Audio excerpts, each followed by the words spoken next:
Okay, so this is live. No one's watching. Good.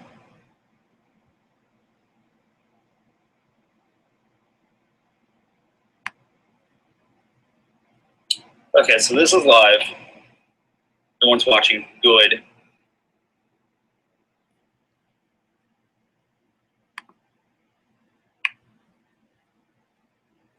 Okay, so this is live.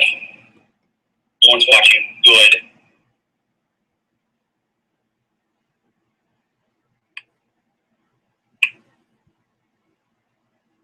Okay, so this is live.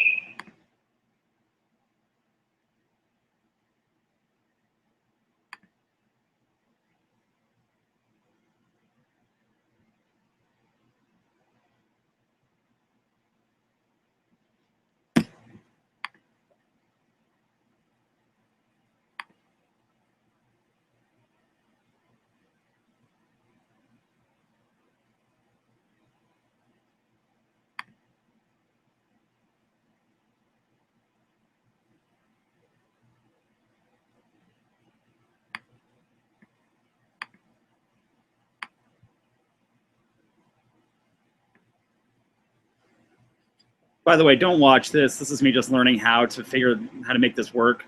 So if you're watching this right now, don't.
Why are you watching this? This is me just trying to figure it out. Don't watch this.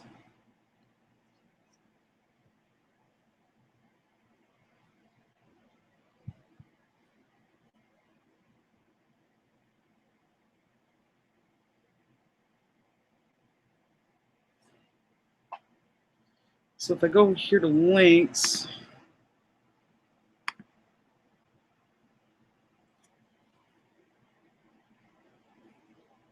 wait, I think I may have figured it out.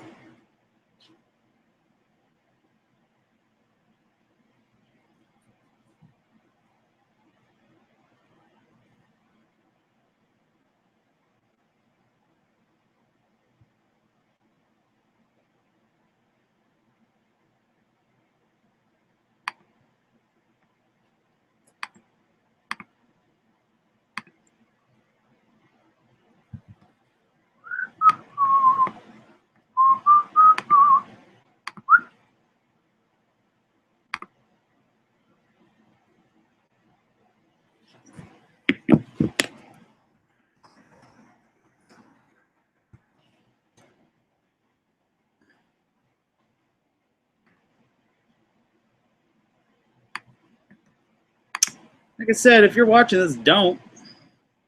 It's me just trying a live stream for the first time, and I'm just trying to figure out how it works. So there's nothing here. Don't look. Don't. This is just a train wreck. You just want a guy fiddling with his computer. That sounded bad. Just trying to figure out how a live stream works. Yeah, this is fascinating. Okay, so how do we get my friend into this video? So if you're actually watching this stupid thing and you know how to invite someone into a hangout, use that chat. Let me know how this works, because I don't. Four of you are here. You're like, what the fuck's going on? How about this one? Thanks, Ian. It's gonna keep sending you all the links until we can figure out how the fuck this works. I've never hosted this before. It's good. This builds character. Yep, it's gonna try this one. I think it's just gonna be a YouTube link. I think it's gonna make it so that you can see me again. Okay. So yeah.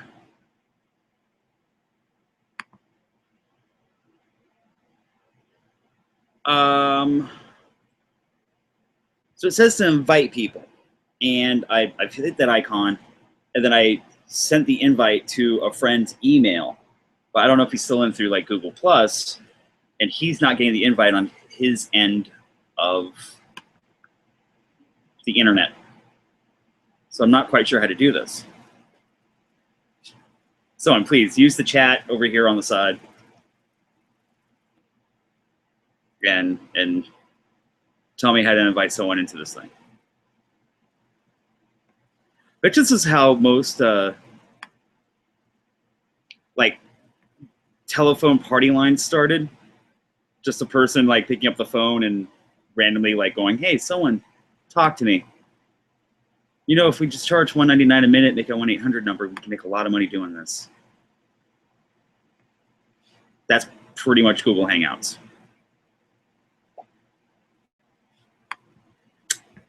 So yeah.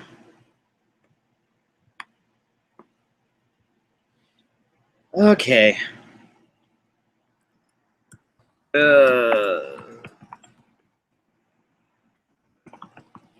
Dude, I would just start Googling how to get into this thing, because it says the only way to do it is to send the invite through the add people icon on the screen. That's the only thing it's giving me.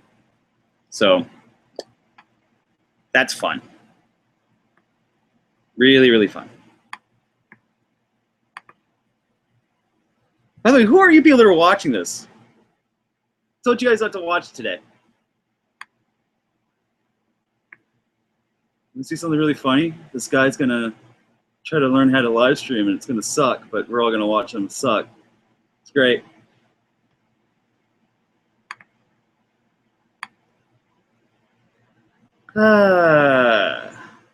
Yeah, I don't know how to send another invite, dude.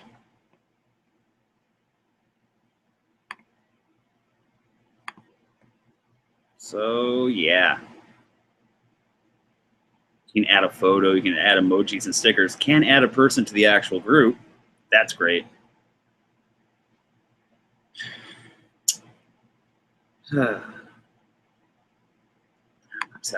So fantastic. That. See, watch. If I go up here, I say invite people. I'm gonna invite people. How about this? Okay, I've tried every link except this one. Who knows?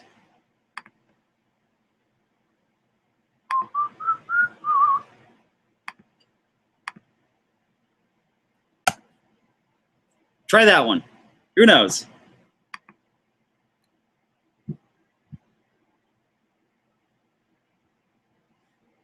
What if you guys can even hear me right now? Because I actually have my fan and my air conditioner going on, because believe it or not, it's like 85 degrees in LA tonight, the middle of February.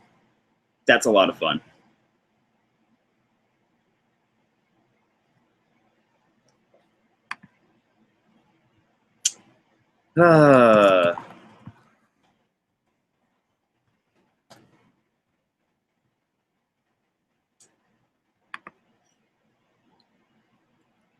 That.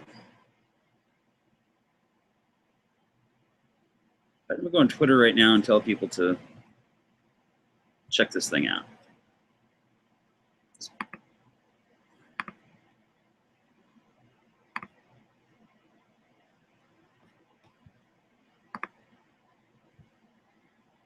Three viewers. Cool. I don't feel so bad now. I don't know why you guys are watching this.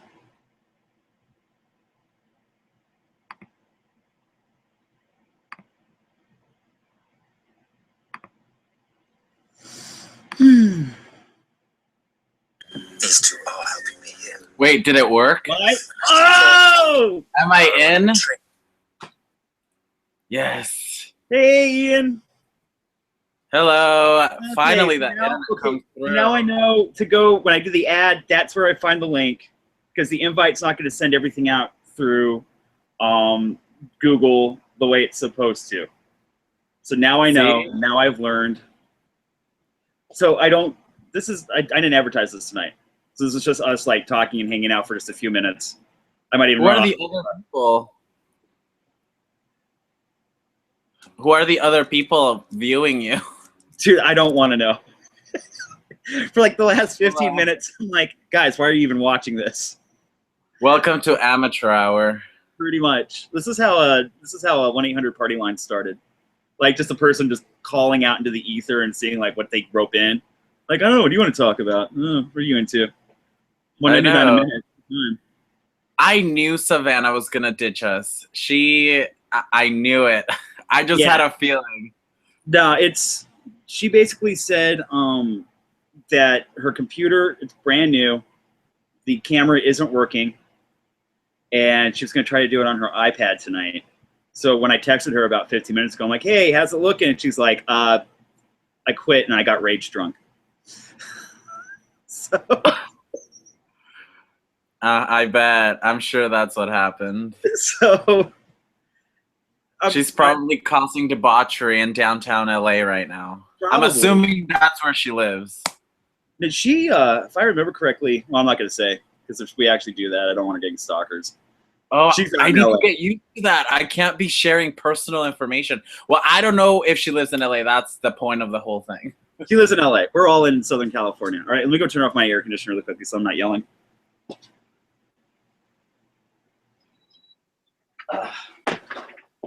Then to the kitchen. Rhaegar.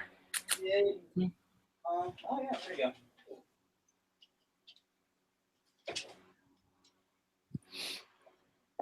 Well, okay. Recording. Well, like I said, I'll just get rid of this. But this was just a test. If you're actually watching this, I don't know why. We're thinking about doing a roundtable discussion about comic books once a week, every 2 weeks. And it would be me and Ian and our friend Savannah, who's not here tonight, who got rage drunk because their computer decided to die. What are you drinking tonight? I am drinking a Smirnoff Ice, #not spons. So I decided to go with the Apothic Red because every place in my neighborhood tonight had specials on cheap wine for couples. Yeah. And I was like, oh yeah, I'm totally gonna go have dinner with someone special tonight. Oh God, you're drinking it out of the bottle. It aerates. It's good. Am I the only one who I thought I was the only one who did that. I don't bother anymore. I just drink it straight out of the bottle. I'm not gonna dirty up dishes for this. Why bother? Like I even bought nice, classy ones that didn't have the stem because I always knew I was gonna knock them over. Yeah. And I think I just all used them once before I was like, why did I even bother buying these? So basically, dude, I mean, can you hear me fine? Yeah. Can you see me fine? Yeah. This is great. I'm not happy with my camera. I might buy a plug and play video conferencing one later. It's kind of get like resolution. I have the MacBook Pro camera that comes with it. Okay, so that's what I'm rocking. And then I have absolutely no light in my apartment, my little tiny space. So I actually decided to use like spots. Oh, I have light. I just look better in the dark. Perfect. Good. Good. Give yourself a little more credit, man. What? And yeah, give yourself a little more credit. But did you know that? Do you watch The Walking Dead? I'm still getting caught up. I'm still at, like I'm a good 2.5 seasons behind now. I started reading the comic book again. Like the comic that started laying waste to its characters, and I know Walking Dead's like the best show on TV. I haven't caught up. Problem is there's too much good TV out there right now that I need to be really selective about like how I'm spending my time in front of the television now. Like I'd rather be reading than I can't keep up with my weeklies. Yeah. I was reading the comic book, but the comic book was like too much for me at one point. I think I got to the governor part, and he like told his zombified niece or daughter, I'm not really sure, to like essentially he like makes out with her, and I thought, okay, I think this is where I fall off the wagon. That's it. It's over. Yeah, I have a passion for horror, and I have a big bullshit meter. Like, I've seen a Serbian film, 120 Days of Sodom, but I don't know. There was something about making out with a zombified daughter that I was like, no. How can we make the incest even worse? Well, now it's necrophilia incest. Awesome. Yeah, it takes. It rips out her teeth. That was a lot. Yeah, that was definitely in the comic book. That was gnarly. Robert Kirkman is actually doing stuff in that comic right now where you don't think it could get worse, and then it completely does. So I don't. It's the problem with The Walking Dead. You don't want to watch it because you know you're going to get attached to characters. And I know at some point, like no one's going to ever want to talk to me again because I'm going to say this. Someday Daryl's going to die. Like, I just don't see Daryl making it to the end of the show. No. Okay, wait. That's fine. Wait, let me say something. That is fine. But he has to bone the shit out of Carol before he does. Fine, die. I don't care. Are we just done with that sexual tension? Just like fucking do it. Yes. The entire it's like the X-Files all over again. Season 7, and I'm like, just do her, just fuck her now, and then like they don't, and it's so sad. You sound exactly like my friend whenever I'm trying to explain Doctor Who, and she's just like, just fuck her already, just have sex with all the companions. What's the point anymore? Like, if he's never gonna have sex, then who cares? And I'm like, yeah, there's 50 years of this, and she was like, I don't even know how you guys can watch it. Like, it has to happen. So I need to keep watching Doctor Who, but then I found out that they just took it off of Netflix, and that was a big bummer. So I'll just have to go back to other means. Right. Means. But no, I think it'll be back soon. It'll definitely be back. I know it's still on Amazon Prime. But Amazon it's hard to navigate. That app sucks as far as like on television. I don't know how to find what I'm looking for, and it's not as laid out as Netflix. So like I almost get frustrated trying to pay my Amazon fee every month just to get my Audacity credits and like my Amazon Prime. It's like almost not worth it right now. Yeah. The only thing that frustrates me about Amazon Prime is that you spend hours. You just spend like an hour, 45 minutes to an hour finding something to watch, and then you click, and then it's like you find out that it's not included in Amazon Prime, and you have to pay for it, and you're like, no, you know. That's exactly why. Like, they gave you permission to find something to pay even more money for. Yeah, it's combined, and you can sort it out, but you always forget because you're so used to Netflix having it all just be available now, you know, and then Amazon Prime, it's not like that. I don't know. Right. I just have it because it comes with my Amazon pantry and my 2 free day shipping. That's basically what I'm all about. And then someone said that there's an Amazon Plus level. And it's legitimately like, I really want that jacket. And then someone brings it to you like 4 hours later. And I feel like that's just like almost way too much power. Like that's almost too instantaneous. Like the next step will be having a 3D printer in your house and then going on Amazon and going, I just want that. And then it'll send you the program to 3D print. Like I'm pretty sure that's where we're going at this point. Well, there is the 3D print. This came up because I was watching this YouTuber. Her name is like Rainbow Girl, and her niche is 3D art. She uses like the 3D pens and things. So as soon as I watched her, my entire all of my ads became just 3D everything. So there's this printer. There's this printer, this ad that I actually clicked on for the first time in a decade, and that. It's coming out. It's like $4,000. Like you can put in your MacBook Pro in the printer, and it will sketch the design that you like you put into it on the top of your laptop. You can put wood in it and it'll like print it for you. You can put glass and it will cut it for you. That's what I mean.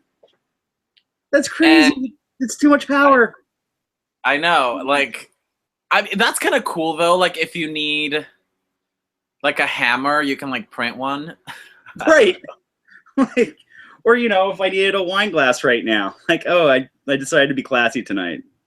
I know. You could actually probably do that if it gets to the point where you can just put a block of wood and like make a Indiana Jones cup. You know what I mean, from that movie?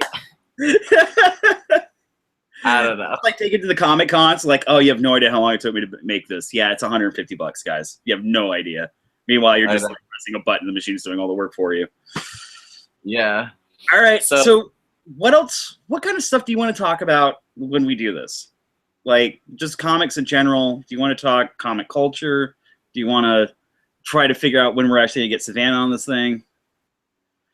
I mean, we can start talking about it now. I'm glad that at least we got the whole invite thing fixed. Now you know where to get that invitation link from, because that's usually how I get invited. I've never actually hosted one.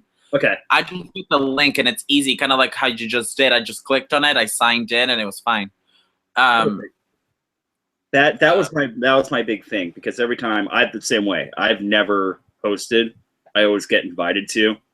Which is really weird, because like people I don't even know, like I'll kind of like open up my email and it's like, oh, you've just been invited to this chat. I'm like, but it says comic books, but your name is like Sweet Honey Baby 417. So I don't know.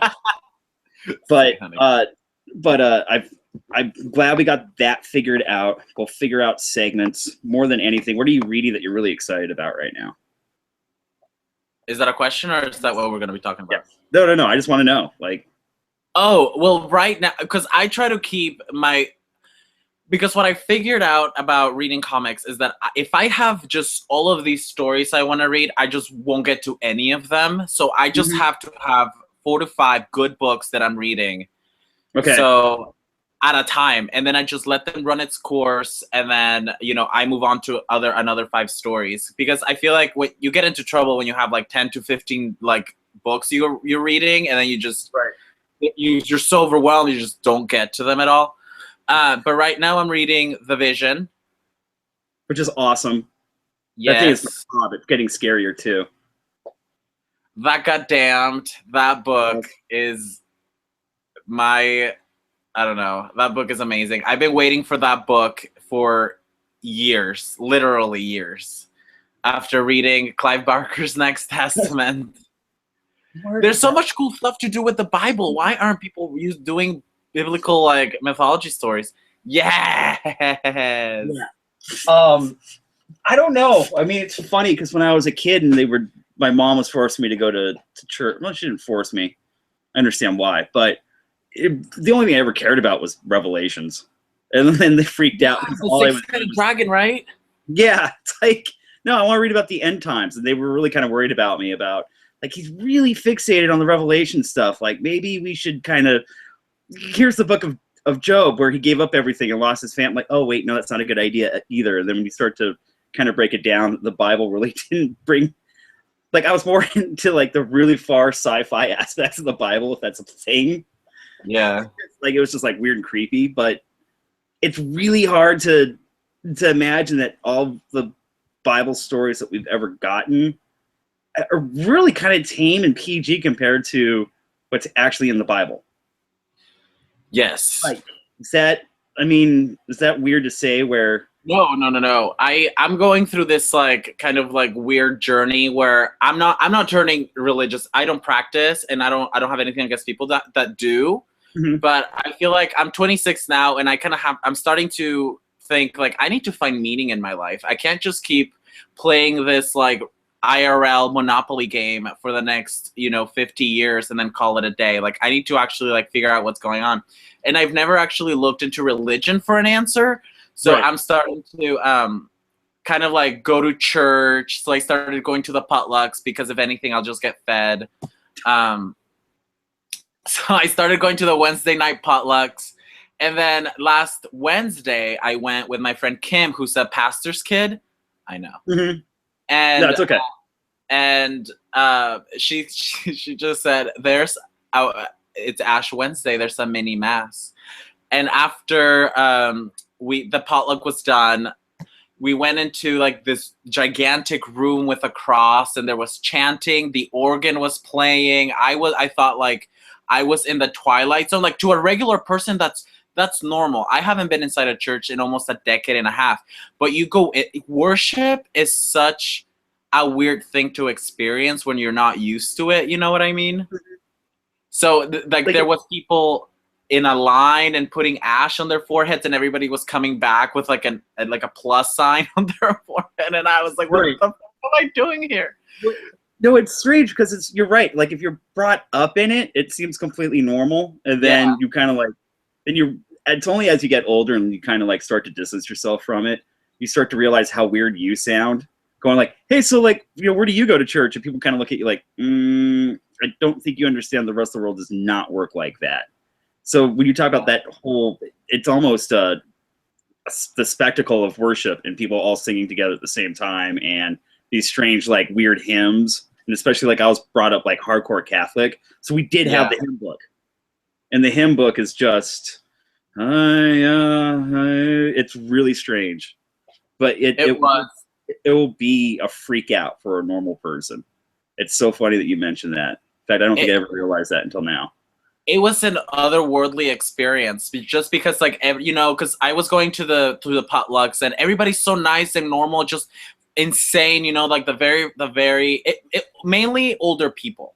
The first time I went, this man like really graphically described how he beheaded chickens when he was little to make dinner.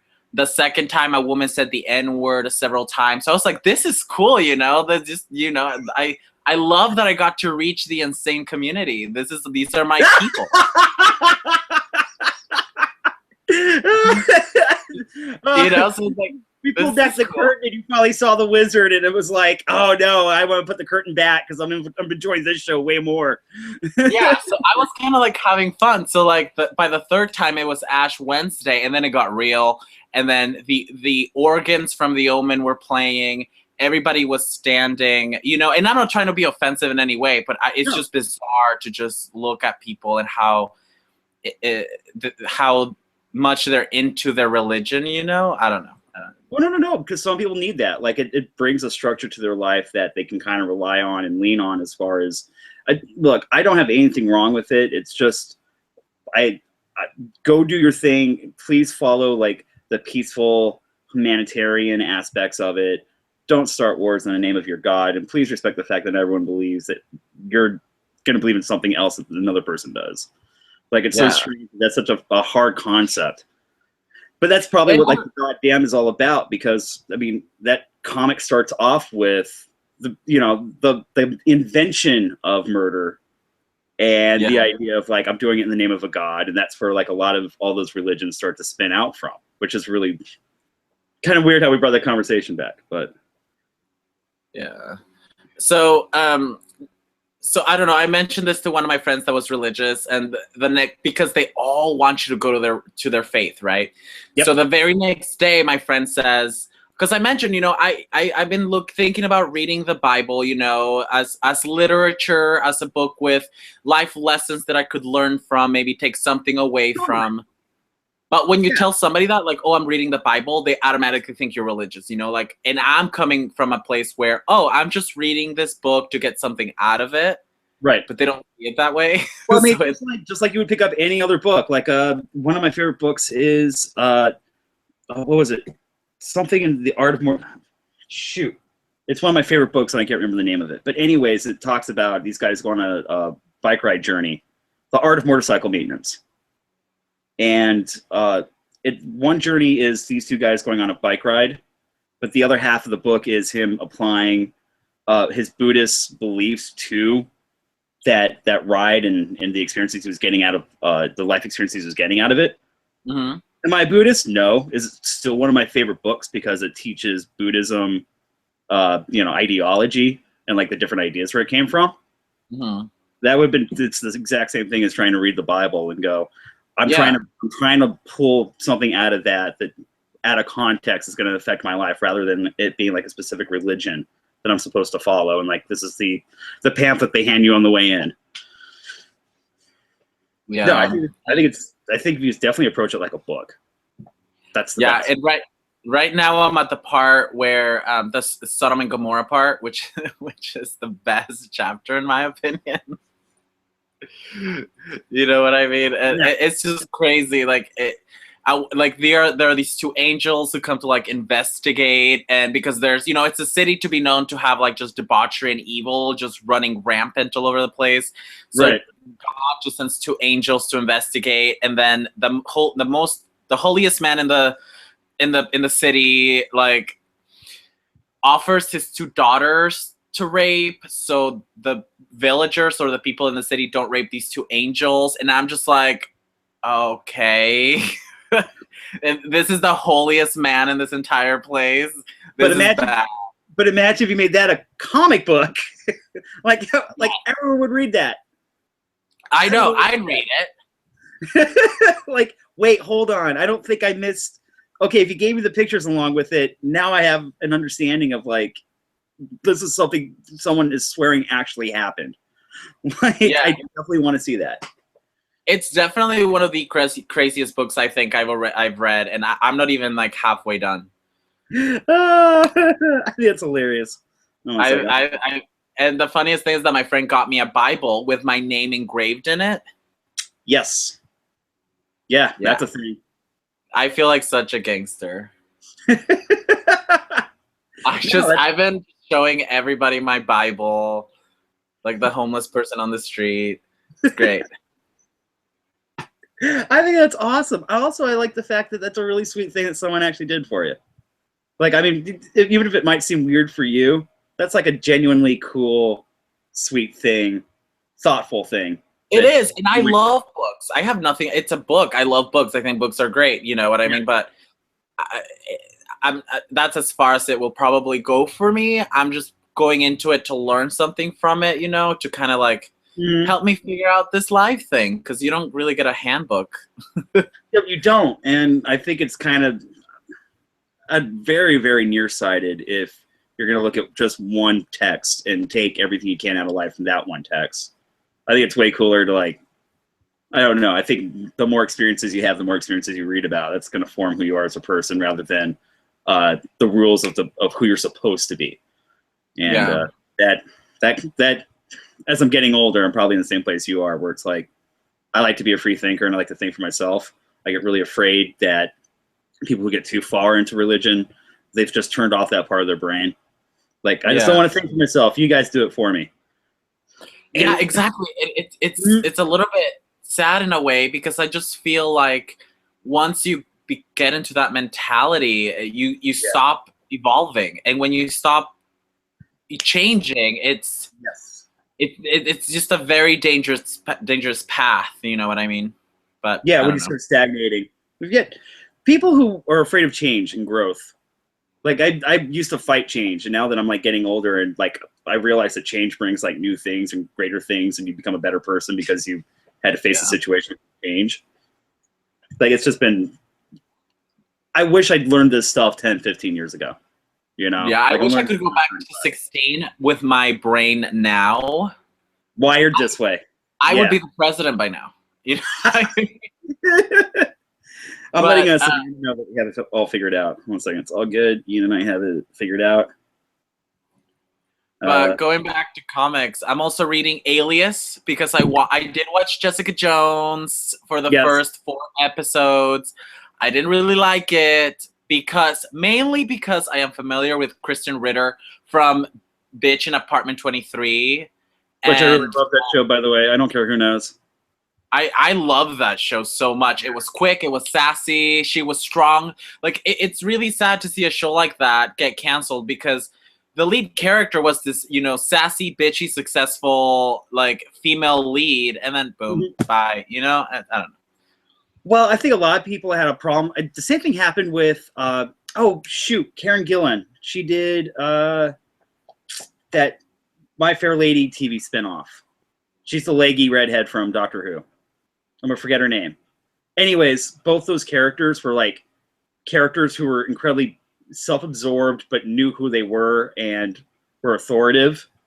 And I don't think audiences liked that because I thought that was like, oh, you're not allowed to have a strong female lead. Yeah. Like, yeah, and especially if it's someone who's quote unquote a bitch because she has that attitude because she gets what she wants in life. Like apparently you were looked down at that. Like I don't think. Like... Go for it. Huh? Oh, I said I feel like B in Apartment 23 would have survived in Netflix. I feel like the people that watch Netflix would have received that show a lot better than, you know, the American audiences on just regular television. Mm-hmm. That's just, I don't think they were ready for that, which is a shame because like comedically she's amazing. And especially after she did her thing with I am so tired tonight. Forgive me. I'm still a little hungover. She was also on Breaking Bad. That's it. That's what I was going to say. Thank you for saving my ass on that one. Mm-hmm. But Breaking Bad, she was serious. She was a drug addict. There was no ditzy, fun thing about her. It was like she's already shown her range as an actress so quickly, especially when she was just considered like a pretty face runway model. So yeah, I love her. I just wish it would have made her a little bit more of a stronger female character, like in the comics, instead of such a hot mess in the TV show. I feel like she was just too sad, and like her office just looked like it looked so bad and terrible. Like in the comics, it didn't seem that way. It seemed like she was just somebody who was going through something and was processing, but she was still very much strong and sassy and moving forward. Right. And then the show, it didn't seem that way. Like she was like, there were just scenes of her passed out drunk in the mornings. Like, you know, she was just too much of a mess for me. I don't know. I like my. No, I get it. Because I mean, like in the comic book, she's really represented as like being successful at being a PI. Yeah. You know what I mean? Like she does something that people don't necessarily like, but she comes off as successful and really fucking good at her job. Like, yes. Yeah, she sucked at being a superhero, but then again, because she failed at one thing, that's how she discovered that she was going to be great for something else. And you're right, the TV show just makes it really feel like you suck at everything, don't you? Yes, yes. And I don't necessarily like that, and that's more of a personal issue. Like, for example, the character of Carol on The Walking Dead on the show is that's the only reason why I'm still watching the show. The day Carol dies, it's over. Because she went from this, you know, beaten up, you know, domestic abuse victim housewife to bumming the shit out of some like cannibals. You know what I mean? You probably you haven't seen that part yet though, but she just comes in like Rambo, man, and she's ghosting people. I don't know. And that's great, you know, like that's an evolution that I really enjoyed seeing. But when you're just constantly a hot mess and a victim, I'm just like, meh, bye. Yeah. That makes a lot of sense, dude. I totally get it. Especially like that's what we're talking about. Like you want to see the evolution of somebody get better, you know? Like and maybe Jessica Jones on the show gets better, but it did not seem like she was getting better by like episode 3 or 4. Right. So when I heard there was a source material, I was like, okay, well, I don't have to watch this if I don't like it. I can just read the source material, which 99% of the time I enjoy just so much better. You know, so much more than the TV show. Mike, can I just tell you, like, that's kind of the main reason why I want to start this, because there's no money in, I don't want to say money, just like an audience that's going to want to find people that talk about comic books. And like, we can talk about the bigger picture, but like, it all comes back down to the comic book. You have to understand, like, if a comic is successful, it's getting 70 to 80,000 readers. Meanwhile, you've got a movie where, you know, millions of people go see it. And it's really disheartening for me because I want people to start reading again. And like, that's where the comics come in. And if people aren't being filtered through like all the TVs and the movies and the Netflix down to finding like, you know, this amazing piece of collaborative art that like an entire team put together to bring you every month, like that's where that stuff comes from originally. That I want to grow comic book reader audiences again. Like I want people to get excited about comics. I want to try to find, and I don't care what anyone says about this. like I'm actively looking for young adult and like child comics to try to start introducing to like parents so that they can start getting their kids started younger again. Yeah. So the industry's missing that right now. And I have a friend who she's a retailer and she stocks a couple of different bookstores, and she's running out of options for stocking, you know, children's comics because they don't make them anymore because people aren't like throwing those things towards their kids, so they start young and you know, evolve into being a comic book reader as long as, you know, comics get more mature for them. Yeah. Sorry, I get passionate about it. Like that's what I really want. Like I'm trying to start that community. I'm passionate about that too. See, what I do sometimes is I'm not gonna say where I work because this is live, but Don't blame you. Don't blame at work, I work with a lot of. By the way, I don't know why. I was just gonna hang out with you, but this is awesome. So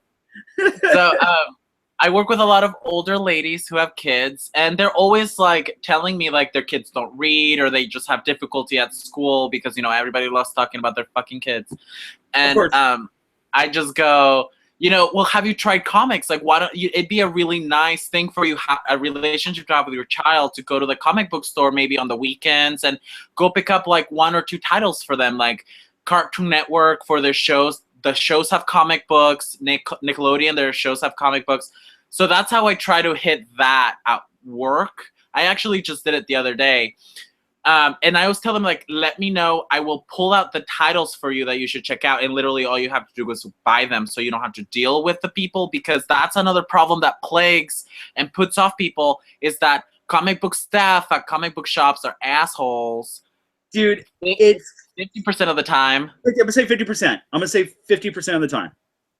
I'm lucky to live in LA where people are like, they want to have that conversation. But I have definitely walked into some shops where like you could just feel like, oh, these guys are dicks. Like I don't want to be judged when I'm about ready to like throw down hard-earned cash to keep your business going.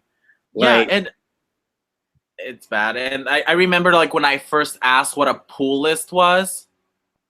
The eye roll. Yes, and I'm just like, okay, well then, and you know what I did? I I almost said the comic book store name. I don't want to get sued.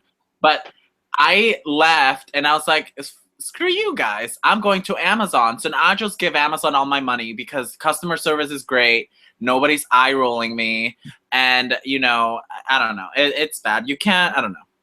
Maybe it's just me, but the people at my comic book store are just not very nice. Mm-hmm. Yeah. We had this talk like not on air, and I was like, oh, dude, those people are dicks. Yeah. It's funny. It's like Comixology has happened, and that's starting to blow up now, and there's a lot of convenience for it, so that you're not. I mean, I'm so glad you can only see this because the rest of my apartment is just stacks of comics. Yeah. Like I organize them and I take them to storage, but like the Comixology app is kind of cutting down on that. And if these shops don't start figuring out that they need to be a little bit nicer to people that are actually spending money, and not like the elitism thing is, you know, I think the elitism definitely keeps people from coming into shops. And people are discovering like Amazon and Comixology, there's other places they have to go where they don't have to put up with your attitude anymore. Yeah, I because there's only one comic book store in my town. So what I do for my trades, I go on Amazon, and for my singles, I go to midtowncomics.com. It's in New York, I think. Midtown's awesome. Yeah.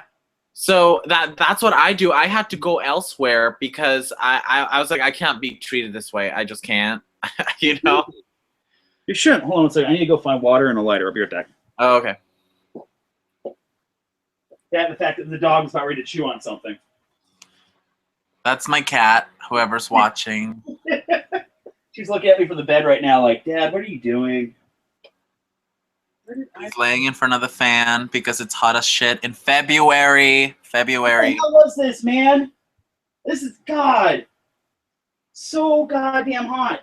If you don't believe in global warming, you're an idiot. I'm saying it now.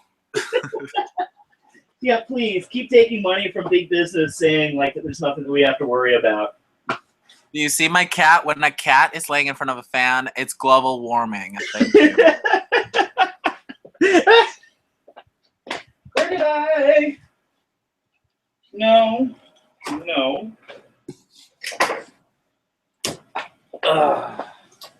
there's that. And water. So much water. Are you done chewing on stuff, baby? Huh? No? We'll give you another toy to destroy? Okay. Well, that's your problem, not mine.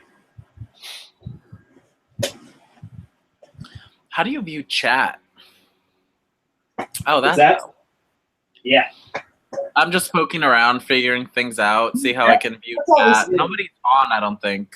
This wasn't a thing where we actually tried to start a show tonight. I just wanted to hang out and talk and get you guys meeting. Yeah, no. Yeah, it makes sense. Well, at least we figured a kink out already, which is very important. That's all I needed. Like, and on top of it, like, I already knew that my apartment was going to be like a black hole for light. So I'm like, okay, I obviously figured out the lighting situation. Yeah.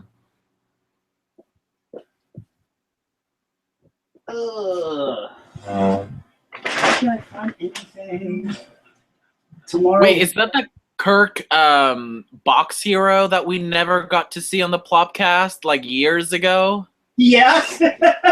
Kirk, I have been waiting to see that damn box hero since that Plopcast episode like 4 years ago or something. I'll pull it over. Where is my...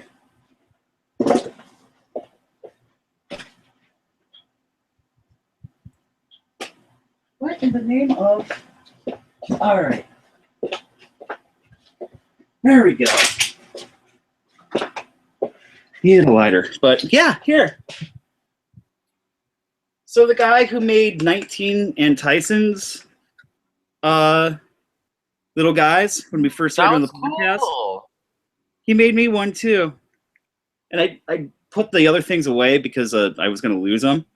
But Yeah. it came with a little burrito and a little copy of Amazing Spider-Man 121 that they got signed for me. That's awesome. Like this guy, this guy even got like my earrings right. That's insane. That's awesome. You should have it available for people to make or fold or I whatever. don't think so. I don't think I want to do that. I don't think I want people having a little mini Kirk in their house yet. But No, Mom, you don't want people to have an action figure? I don't know if I remember correctly, because this was years ago. I think I have Robot somewhere. Did Robot get one? I'm pretty sure Robot got one. I did, and I also know for a fact that Robot's got extras flying around. So I could try to find one of those. Sweet. Mm-hmm. So I feel bad. the so Visions that got damned and Alias, of course. Right. I'm also reading, my last two titles are Ms. Marvel, which was very hesitant about picking up because they did that shit again where they restarted it to #1, and I was like, I don't know if I'm gonna like this, because how do you already beat a series? You know, I don't know. The first Ms. Marvel was just so good. Right. It was great. Like, she had laughing, crying. I mean, it's really hard when one comic book makes you feel different emotions. You know what I mean? Mm-hmm. And that's what Ms. Marvel did for me. And, you know, because certain things just make you feel like bummed out the entire fucking time. Some people just make you feel angry, like making a murderer, you know. But then, Oof. I don't know, there's very few things that make you feel just a variety of feelings. And that was Ms. Marvel. And having it restarted, kind of like what you guys talked about, I think, in the last podcast, where, like, they're really building jumping off points for people. Mm-hmm. And I'm really considering just not reading it because I didn't want to be disappointed. I didn't want to be sad in a real bad way. You know what I mean? If it was really, really bad. Well, it makes sense because that first Ms. Marvel run is perfect. Yeah. I mean, from beginning to end, like, even going into we're gonna destroy the Marvel universe and you have to wrap up the story was like, I get now thinking about it. It was perfect. It's like, it's right up there with Hawkeye for me. Like, that was a perfect comic book run. So you're right when you're like, oh, but it was like, I wonder if like audiences are now getting to the point where they need an ending, because if you're going to keep it going, you can't stop it, and then the #1s kind of mess with that. because I was freaking out when they're going to do another Miss Marvel series, and I'm really glad that Wilson's still on it and the art's still great. I still have to read the last 2 issues. Yeah, I picked it up and it was good, so I'm happy about that. Okay. I'm walking cautiously, but I think it's great. And then the other one is on hiatus, which is Sex Criminals, and don't get me started on that. I don't know what's going on. I honestly don't know what's going on with that. I don't either. I don't either. I don't understand why. I mean, a couple months, fine. Bi-monthly, okay. But when it's almost 6 months, I mean, people aren't going to stick around. I just don't. I mean, the true fans probably will, but I'm just getting so annoyed by it. I just, I don't know. Man, if you don't make that deadline, you're going to lose readers, unfortunately. And Sex Criminals is still one of my favorite comics, and it's frustrating. I just think you're getting too confident because it's seen a lot of success. You know what I mean? And I feel like they're getting a little bit too confident with what they have, and they just as fast as you got it, you could lose it. So you better, I don't know. I don't know what they have in mind, but no. Like I was really excited when they did the variant covers with like the polybag and all that shit. That was actually kind of fun. That was fun. It was, but then I also started getting scared because I've seen that happen to mainstream comics where they start doing the too many variant covers, and you will also scare readers away by doing that. Because now it's not just supporting an independent comic, now it's supporting an independent comic that you have to buy 3 different times to get all the covers. So it's a hard thing because that they need to make money, but at the same time, like, how do you cater to the audience so that they're not dropping $12 for the same comic because they had to buy it 3 different times. But I mean that Triple X cover was hilarious. Wait, are you talking about the one with the Nintendo cartridge? Yeah. I haven't opened that one because I don't think I only opened the original because there was a possibility I could get a sketch issue. But the other one I didn't open. It's still in the bag. Dude, just leave it. You can Google image it now. Yeah. Or watch my unboxing video of it that's on this page. If the 5 of you that are there right now watch. We have 5 viewers. What is that? What is this? We're just hanging out actually watching this. This is But so yeah, that was kind of fun. They need to pick up. I'll probably pick up the issue that's being released this month, right? They're starting again this month. I think so. Yes. Okay. It better be great. I'm telling you that right now. If it's not great, I'm not getting the next issue. I'm really into learning about the new individuals because now we have the sex criminals, and then we have the dildo crusaders, as I like to call them, and they're like the self-appointed sex police. But now we're learning about all these different other people and their different kinks and their different powers and how like they actually just want to be left alone.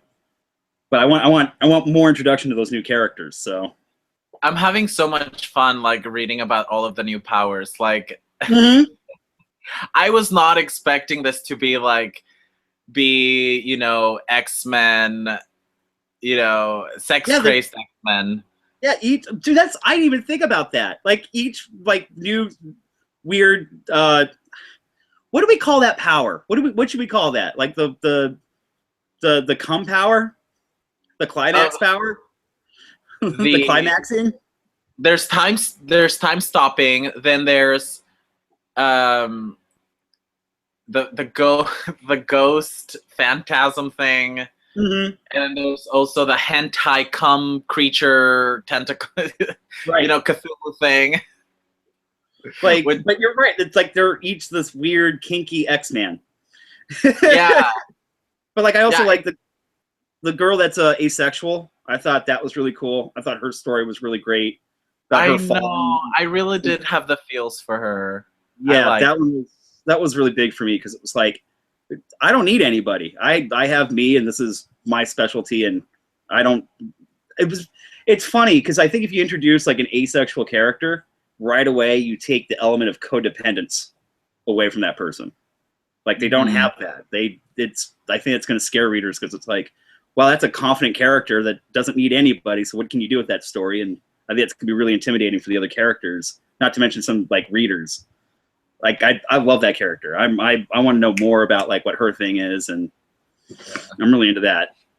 I really like how this is going to help a lot with just opening up people's minds, because they've just presented so many different types of characters in it. You know what I mean? Like they have the troublesome all-American relationship with John and Susie. Then you have asexuality with, I don't remember her name, with Ghost Girl. Right. Ghost Girl. You have, I mean, like the doctor who's a gynecologist, and he has his own issues. You know, I just relate so much. Like, I remember this one panel where he walks in on his mom and dad, and like his dad is like taking it up the butt from the mom with a strap on. Yeah, because they're into like really hardcore S&M like gear. Yeah, and I remember when I was little, I walked in on my grandparents, and that it wasn't. It just made me laugh because it brought me back to those times, and I just thought that was funny. I could relate to it. I guess it's very relatable. And I liked it. I mean, they were brave enough to have a title that puts it all out there. Like, if it's uncomfortable to talk about, then they're just attacking it, you know, really, really sensitively. That's what I like. But they're talking about it. And the education you get through it, too, because you get these panels that are just so much fun, but you don't realize that you're actually learning. You know, that gynecologist panels when he's kind of talking about... is it protection? I don't remember. I should pull the issues out. But I don't know. There's just so much education going on throughout the series, but you don't really realize you're learning because it's just so much fun. Right. So you have diversity. You are learning, which is great. And, you know, it's a fun way to learn. And I'm just really sad that they're kind of getting a little bit too confident with it and that they're not releasing it as often. Yeah, you don't want to end up with cancellation because people are getting pissed. Yeah, you don't want. You're afraid that the series is going to start losing the element that brought you in originally, which I think is also interesting. That's why you love the goddamn so much, because you're also getting a secret history education in that series too. Yeah, so, yeah, that I think that's really cool, Ian. That's what you're kind of gravitating towards as far as titles go. That's awesome. Yeah, and. And because like Damned and Next Testaments were really my gateway to like reading the Bible and like you know what I mean? Like I want to see where these are coming from. Right. That's what I love. It's like reading the source material of things. Because if you really think about it, the Next Testament and the Goddamn, their source material is the Bible. Yes, that's essentially what it is. So that's why I'm reading. Especially like in the New Testament, they're talking like they took the idea of the Old Testament and the old gods as opposed to the new God. And they were like, no. Like, what if the Old Testament was a different God who's into like that Sodom and Gomorrah raining hellfire? And I like that you kind of get like this little education about that's what the Old Testament's about. And they took those ideas and then threw them into modern day. And like that giant what if of how he would handle modern communication and modern living. Like that was like, then you go back and you start doing research. Like, well, what is it about the Old Testament that this is working for me so well? So yeah, absolutely. It's going to force you to go check out all that stuff. I love it. I fucking love it. I really do. Yeah. And then my last title is The Wicked and the Divine, which I just had the worst day with that comic. You watch Game of Thrones, the show, right? Yes. Okay. So this was my day. I dropped it for a couple months. I didn't know they were gonna come up with that arc, which is like I don't remember what it's called, but it's called, I think, Commercial Suicide. I think you said it was called during the Plopcast. Yeah, so that was when they decided that they were gonna have different guest artists come in and do each issue, while they took time off and did Phonogram. Yeah. So the day I read the issue, I think it's issue 11. Can we talk spoilers on this thing? There's only 5 people. Absolutely. There's only 3 people here. Okay. So the night I read Because what happened was I watched Game of Thrones and I watched that episode where Princess Shireen gets like burnt at the stake by Melisandre and stupid Stannis, and I'm just like, I'm already emotional. I'm crying. I don't know what's going on. I'm thinking, oh, my favorite comic is gonna help me. So that's the night I read issue 11. That's the night when I read issue 11 where Persephone finally becomes a god and then she gets killed. And I'm just like, fuck you guys. I'm done with this shit. So I dropped it. I was so mad. And then issue 12 came along. And then I'm like, I skipped issue 12 because I think the art is different. And I was like, I can't. I'm already mad at you. Blah. Right. But then I heard great things about issue 13. So then I'm thinking, this is my gateway back into the series. Then it's the Terra issue, which is the saddest fucking issue in the history of humankind. Yeah. And I don't know. And one of the main reasons it sucks is because it hits a little too close to home about the internet and how it affects a person. And this woman essentially just grew up wanting to be respected for her art, but was never taken seriously because of her looks. Like, I mean, in one issue, they knocked it out of the park on like 4 or 5 different issues, like social issues.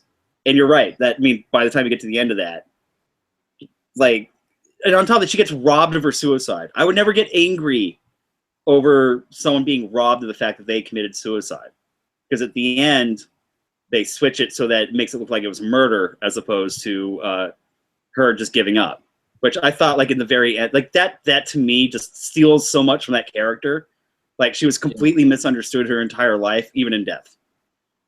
So I completely understand why you decided, like, fuck this. I gotta take a break. I totally do. It wasn't fun anymore. I was just getting bummed out, and like Game of Thrones started going a little bit south, and then The Wicked and the Divine was just like, you know, slap. I just felt like I was Rihanna, you know, with Chris Brown. I just thought I was getting hit by all of my lovers. And I was like a little bit scared to like go back, you know, and I kept going back to Game of Thrones and it just kept getting worse and worse. And then I kept going back to The Wicked, and then, you know, I get the Terra. I don't know. But it's been a weird relationship between me and Wicked ever since. I don't blame you. Like, I mean, that's another series where it's like they're really self-aware of what they were doing, because they actually called that whole thing commercial suicide, because it had all this momentum coming behind it, and then they decided to switch the artists up for every issue and just do singular stories, and it actually worked really well. But they knew exactly what they were doing when they decided to call it commercial suicide. Like, we're pretty much blowing it like from the get-go to tell these stories. So yeah. And, you know, it makes me excited, though, because there's a good thing about that arc. Is because I think a lot of artists are getting a chance to work on a mainstream comic right now. I feel like that's really great. It may not necessarily be for me. Of course, I'll read them once this arc is over, just because, like, that I've had a weird relationship with it. And that's just a personal thing that happened with me. So I'm really excited for for us to come back to the current, I guess, present day, for it to pick up. Because right now we're exploring a lot of the characters' pasts and learning about them. So I'll probably just knock out that arc in a day, and then hopefully I'll get back on once the next arc starts. Right. Because that is a book that is reading better when you read it in arcs as opposed to like single issues. But I'm an addict for my soap opera like drama, so I need to buy issues every week. It's bad. I acknowledge that I have a problem. But yeah, I'm definitely in love with Wicked and Divine. I'm really enjoying. Again, and you know what? Funny part, that's another educational comic. That entire first arc is giving you history through the transgender character who's like educating you about different gods and different mythologies and why it fell into place with what they set up for that story. So again, like, it's kind of gnarly. That's another educational comic book, like, but subtly so. Yeah, I mean, I definitely learned stuff from it. You know, one of my things right now, I'm really upset at today's society, especially like, just America, just with this celebrity thing going on right now, where everybody's just really going too far when it comes to fandoms and just following these celebrities and things. And I always get upset because I'm thinking, why? Okay, these celebrities have already reached this level of stardom. Why aren't they doing something better with their lives? You know, for example, Lady Gaga, how she's kind of like, okay, I have money, I have fame, I have this. I'm going to do what the fuck I want now. So she did a collab with Tony Bennett.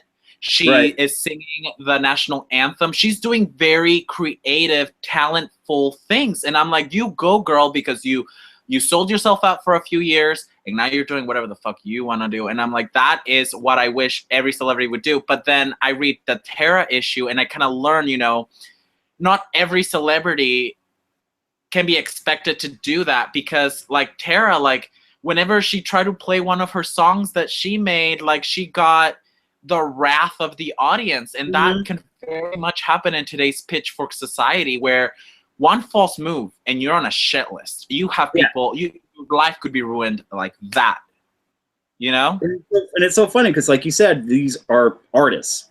Like, and suddenly when you're an artist who wants to be creative, like, and it goes back to Lady Gaga, she was straight up like, I taught myself to say no. I started to learn how to say no, because the more I started to say no and started to do the things that I wanted to do, like, look how great that stuff is turning out.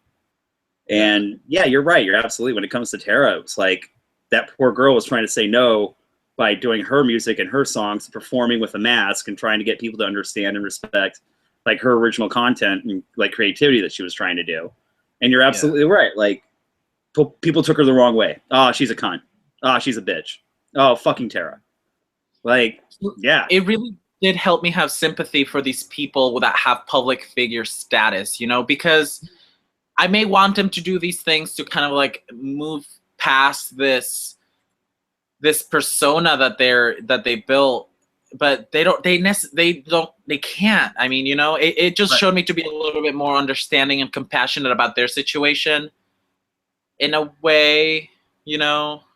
I don't know. No, I get it. I totally get it. And especially when you see it from the Twitterverse point of view, where these people think that Tara like has an obligation to them, as opposed to the other way around, where they have an obligation to support her in her art in order for her to keep creating art. So it's kind of it was a really good social dialogue as far as like how you're right, like how we filter what fame is. I mean, like if we give you fame, like do you have like at one point where's the relationship? Like where's the obligations to? Hopefully I'm kind of explaining that right, but yeah, it's definitely a new animal that we're just barely starting to discuss, I think. Like it's starting. It's especially new now. I mean, dude, you got Vine. People who are on Vine are famous. People who do YouTube pranks that demean other people are famous. It's kind of weird and strange, and I'm not necessarily comfortable with it yet. But I am definitely watching it with like an arm's length and like filtered lenses to see how it's working.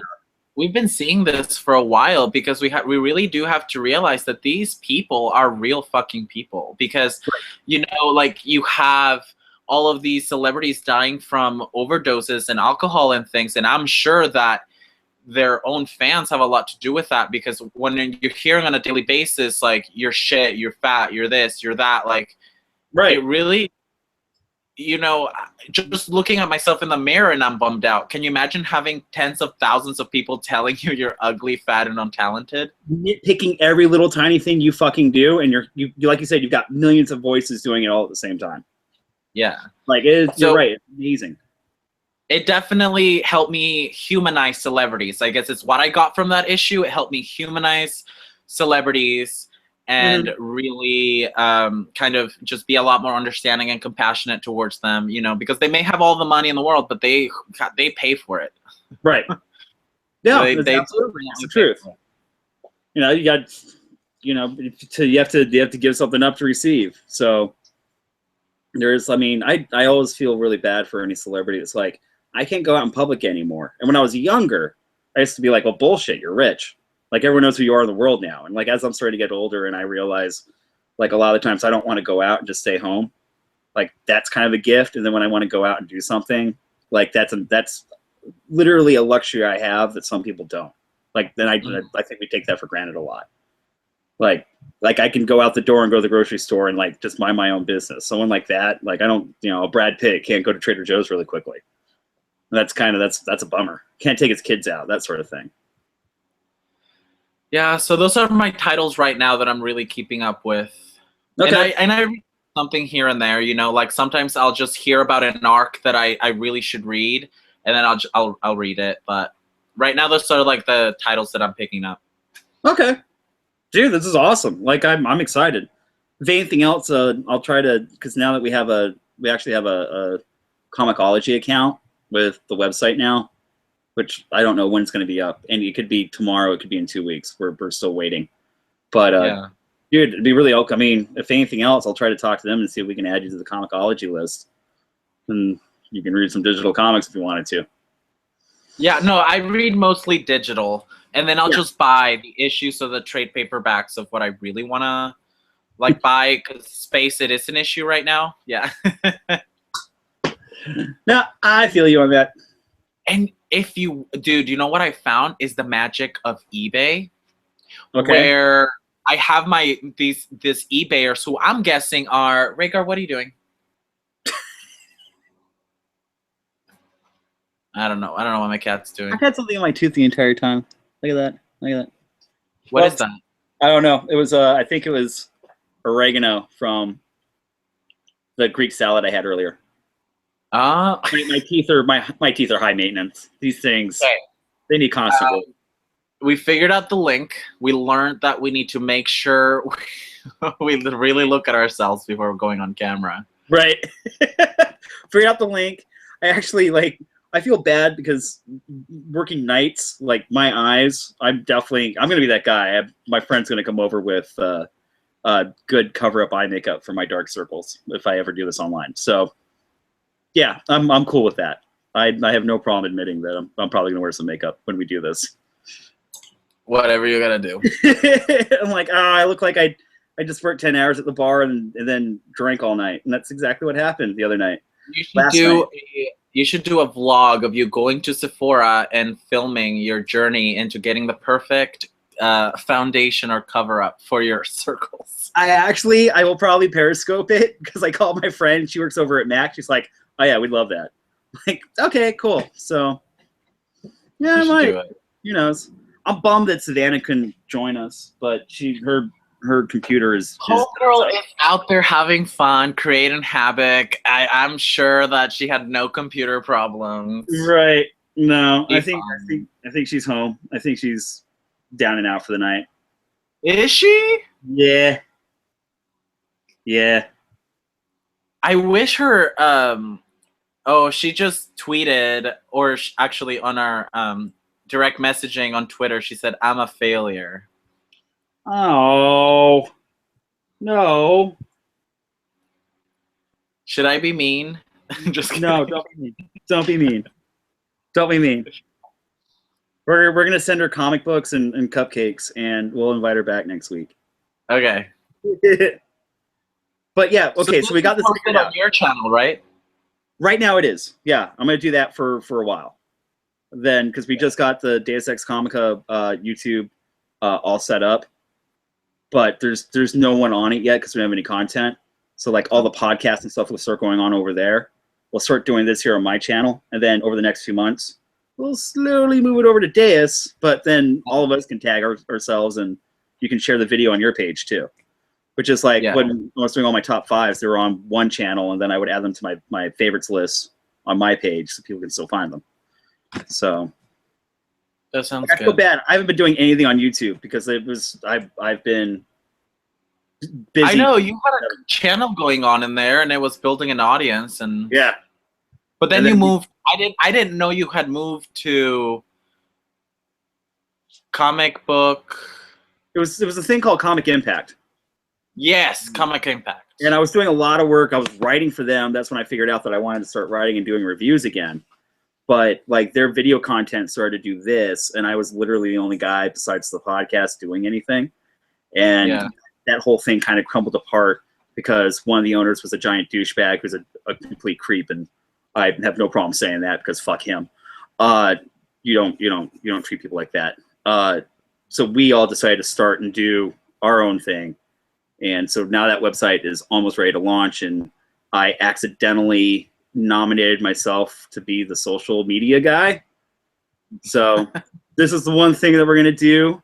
I'll probably do top fives later, but this is fun because I wanted, with everything that we're doing with the website, we definitely know that we want to talk about in context. And Ian, this is why I'm really excited tonight, because everything we did talk about was in context too, and how it's affecting society, and how certain like social issues are being cycled through in comic books. And one of my things for comics has always been that it's always been on the forefront of the things that I care about. Like comics have always been progressive, you know. Comics have always like talked about racism and homophobia and really kind of attacked those issues head on.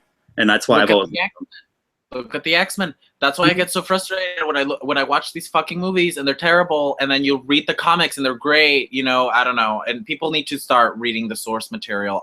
Those are my goals. I want people to start thinking that if there's something cool out there, there's probably a source material that you need to check out. Yes.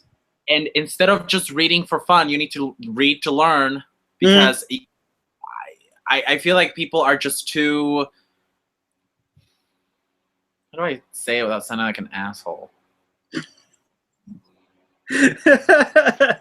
Well, for one, you're more confident than most people. I don't know. I need people to start looking at the big picture, because I'm getting very frustrated with this self-centered thing that's going on in society right now. Yeah, it's essentially what it comes down to. No, you're absolutely right. No, definitely. So it's kind of hard when, like, literally our love for comics and this fandom is trying to get more people to expand their minds. Like that, some people kind of freak out about that. Yeah. But, and you know, I try to work on that. You know, because if I be the change you want to see in the world, right? I want people to read more comics, so I'm trying to get people to. You have no idea. May God strike me dead. You should probably move back, because I've seriously given away 15 copies of Sex Criminals Volume 1. That's the comic. That's the comic that I give to people. It's so funny you said, God, fuck yeah, dude. I gave away my softcover trades, and I still had the big hard one. Make all the jokes we want, but I had the big hard one hardcover that had the first 2 volumes in it. I know. I was so deathly afraid. I gave that one away to a friend, and she took it down in a night. Yeah. And now she wants to write for the website because it was her first comic book ever. Yeah. And now she just wants to I'm going to give her a comic or a trade, and once every 2 weeks she's just going to read it and then write about it. And she's legitimately going to write a cool dialogue every 2 weeks about her being introduced to comic books. And she didn't, like, you're absolutely right, dude. I gave her Sex Criminals, and she was like, I had no fucking idea this is what comics can do. I'm like, we need to get rid of that misconception that comic books are only for freaking kids. You know what I mean? By the way, I hate kids. But I'm a breeder who'll never have kids. Hi. I don't want to have kids. But I'd rather adopt a cat. But, you know, I feel like people just think that comic books are for kids, and they're not. You know what I mean? Some of the biggest life lessons I've gotten have been from comic books. Yeah. Yeah. But yes, there are some titles for kids, but you need to realize that comics right now, the audience that they're being written for, are for young adults to adults. Mm-hmm. Absolutely. Did you read, I know we talked about it on our Twitter chat. Did you read Kennel Block Blues? No. Do it. I have. Okay, do it. Because everyone looks at like anthropomorphic characters and, oh, it's got like Looney Tunes animation. I can't even begin to describe to you like the different levels that comic in just one issue is throwing out there. It's talking about the social change that we need to see in society as far as how we don't address mental illness, and we don't do those people justice and give them the help they need, because then they fall through the cracks in the system and accidentally wind up in prisons where they don't get help. Like, my mind fucking... Again, a comic book that made me go shit and hop online and start reading about like mental illness and how it's completely ignored and not given enough attention to this. Like that comic book is that amazing. Do it. First issue. It's only been 4 issues. It's on out by Boom. Yeah. No, I have to. I one of the panels I listened to talked about it as one of their comic of the week type thing. And I knew about it before you mentioned it, but now that 2 really awesome people that I look up to have mentioned it, now I have to read it. So I'll probably download the issues tonight. I'm off from work for the next week, so I have a lot of reading to do. Okay, cool. And I'm dead serious. I'll try to get you the Comixology account information, because I mean that's something like we officially got approved on. So every time we download comics and stuff, I can just kind of give you the password and you can read it. It was out. Have a cornucopia of comic books to read. Yeah. All right, I got this one is starting to look at me a little weird. I think she's ready to go out for another walk. I know. I think my cat's chewing on a Christmas light, so I have to go get him before he catches on fire. Yeah, I saw that National Lampoon. It was not pretty. He's over there doing something. I just see his butt, but I'm sure he's chewing on it. He's up. It's pretty obvious he's up to no good. Other thing I might do, I thought this was gonna be a cool idea because I know sometimes this gets boring when we're gonna talk about comic books. I might legitimately get a selfie stick or something so that off camera we can periscope, that'll be like a second camera angle to show the comics off when we're talking about them. Oh, I was thinking there's a way you can.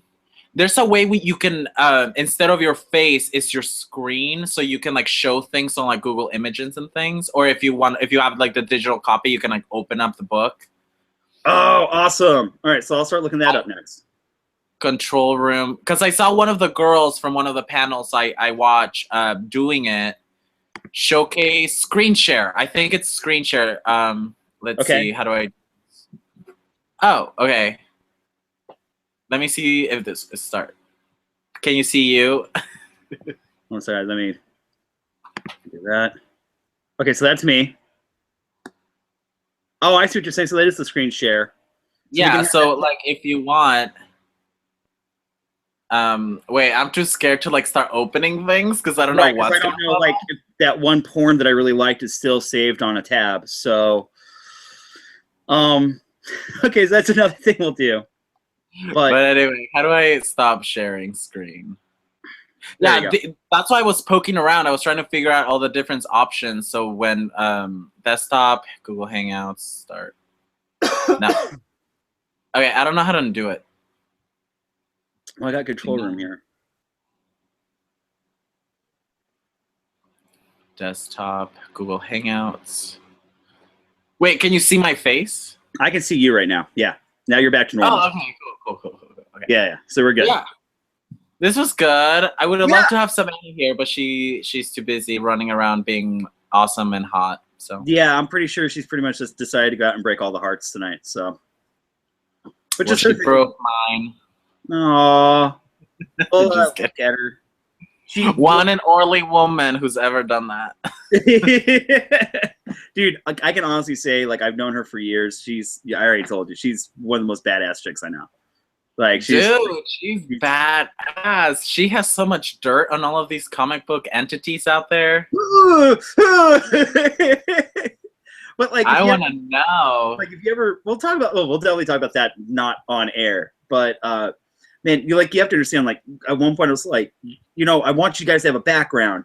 She's like, well, what if I just do it in front of my comic book? So I was like, yeah, okay. And then she took a picture, and her master bedroom, one wall, is just nothing but long boxes. Oh, is it? I was just like, wait, you want to honestly do this with just a wall of long boxes behind you? Yes. It's not even funny. Her collection's insane. Dude, she represents a demographic. That's really great that we have her because it really shows that you can be hot, you can be, young, and and you can still read comic books. I really dig her. I really like her. Dude, you don't have to be a chubby nerd to read comics. You know what I mean? Like you can be hot. My thing was I wanted to have as many voices as possible. Like I have no problem saying this. I already told you this before, but when we decided to start the new website, we were like, oh, I want this person, I want that person, and then we had to stop and like take a really good hard look at ourselves around the table, and we're like, oh shit, we're 3 straight white dudes. We don't represent all of comic books anymore. Like I want different voices, and that was something I was really, really adamant about. Considering look at you, Professor X, recruiting people. Yeah. Said, look at you, Professor X. Yeah, that's exactly what we're gonna fucking do, dude. We're gonna pull together a new team of awesome comic books. So you've got a hot girl and a gay guy. Yeah. Now we need an African American person. I'm gonna get everybody. Like I mean it, and like as we start building this up, I want to rotate different voices out. Like well, what you could do too is like look at the YouTubers out there. You know what I mean? Like, and then have guests once in a while, like somebody to join in. No, I'm the first person to tell you. Like when I said like I need an hour to figure this out tonight, the reason I never knew how to live stream is because I was deathly afraid of it. And you have to thank, Comic Book Girl 19 and that entire crew for getting me out of my shell and teaching me like how to do this stuff. And obviously, like I don't have that production, but what I do have is an awesome like group of friends that want to talk about comic books. So that's kind of my passion at this point. Yeah. I also need to find something. Live shows are going somewhere. I see them getting more and more popular. Mm-hmm. All right. Well, then you're going to be my live show guru, and you're going to help me out and start pointing me towards the direction of stuff I need to watch. Because I want to build community. That's my thing. I don't want to be better than anybody else. I don't want to be the gatekeeper of cool. I want to build community. I want to get new readers. And we have to open minds and tear down stereotypes. Yes. That's exactly the whole fucking point. If it means starting with 1 issue of Sex Criminals for every person out there, that's what we're going to do. I know. Because other things I'm going to do, I told you, I collect comic books, but I don't ever think they're going to be worth something. I'm going to give away digital codes for free all the time. Yeah. Like, that's going to be something I'm going to do to try to get new readers. Like, we're talking about this comic book. By the way, here's the digital code. Go get it. Yeah, I mean that's how a long time ago. I never followed through with it because I mean I do have a job outside of this Ian Alexander person online. Right. So I never like followed through with YouTube. So whenever I feel like annoying people and being stupid, like I'll upload like the most retarded video possible. But like I did a lot of giveaways to like build up the subscribers on that channel. So like I want to do that too. Like maybe give up like my favorite issue and like send it to them. Yeah. I feel like that's a great way to like build up a community. One of my a friend from Twitter is sending me volumes 1 and 2 of Phonogram. Fuck yes. Like she just said, like I really like I know that you love like Wicked, Young Avengers, like have you read Phonogram? And I'm like, no, I haven't. Well, what's your address? I'll send them to you. And I was like, oh, that's so nice. And I gave her my address, and now they're on their way. And I'm still thinking about what I'm gonna share back. And here's the worst part. I think that's what she sent me. I can't wait to read it. This is this is the really sad part because you're absolutely right. Hold on, I'm gonna get really bad here.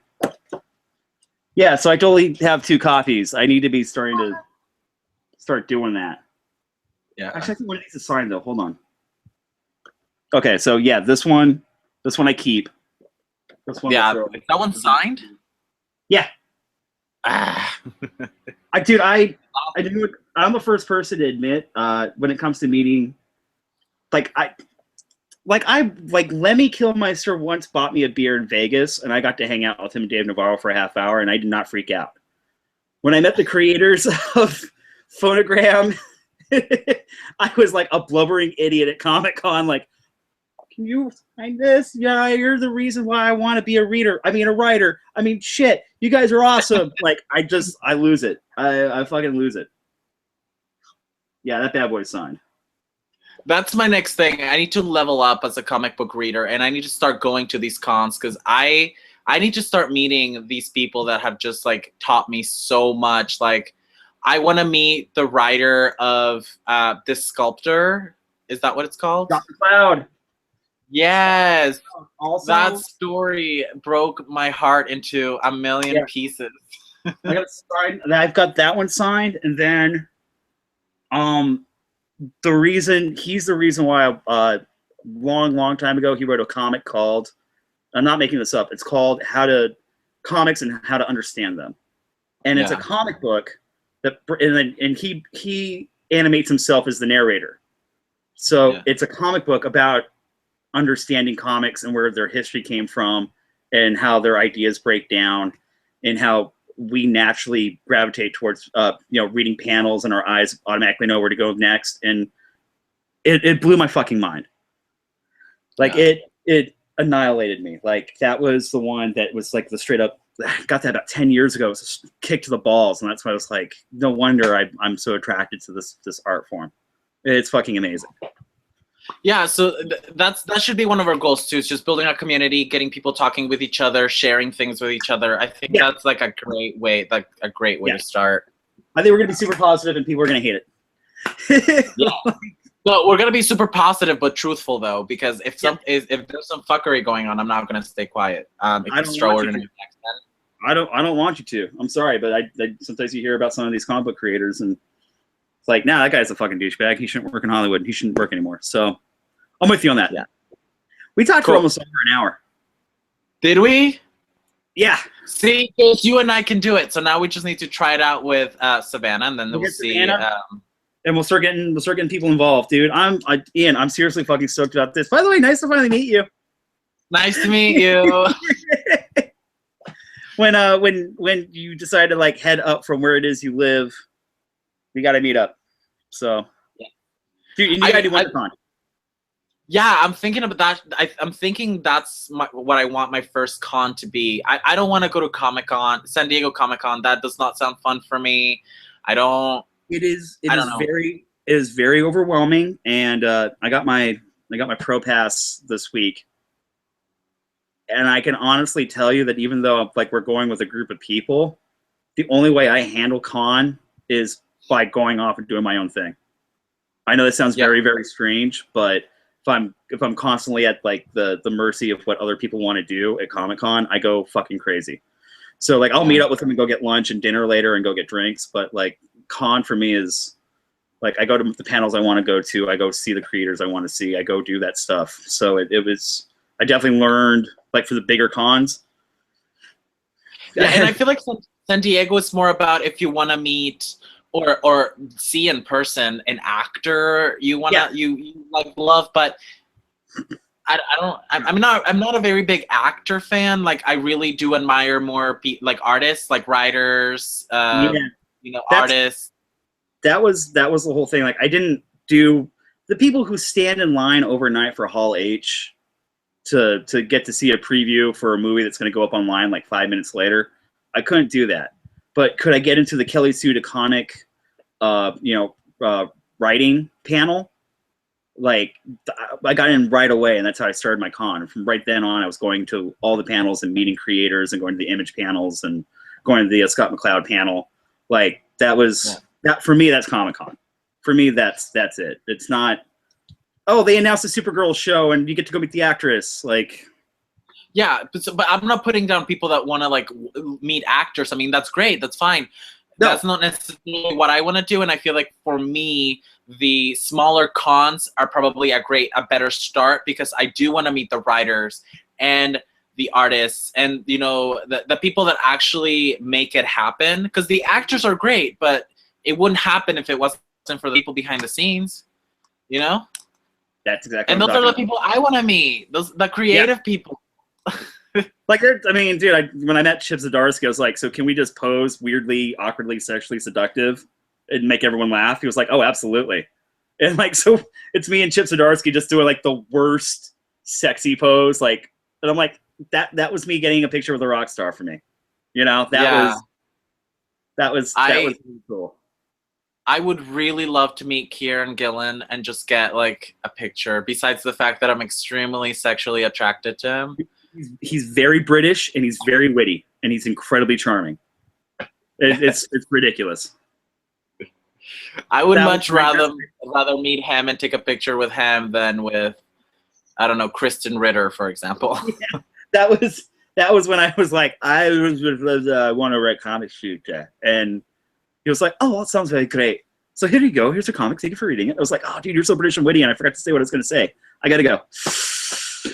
We got to work on your British accent, though. That was bad. It turned into Scottish, and that was not a good Scottish accent either. So, okay. All right, dude. Well, close us out. All right. So that was like our first beta thing, and it's funny because it says we have 4 viewers here, and I told no one to actually come and watch this thing. So when we actually get our shit together, this is Ian. I'm Kirk. Our friend Savannah is going to be here too, and every 2 weeks, we're going to figure out the schedule because we're still new. We're going to talk about comic books and comic culture and how it's relevant to our lives, and we're just basically going to get excited for the things that we genuinely love, and we want you guys to get excited for it too. So thank you for bearing with us while we figure out what the hell we're doing.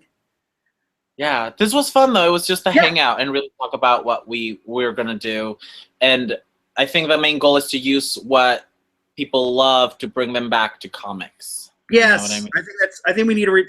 You just nailed it. We're gonna remind people why they need to read comics again. You love Jessica Jones? Read the source material. You love X-Men: Days of Futures Past? Guess what? There's an entire book you could read that is probably most likely better.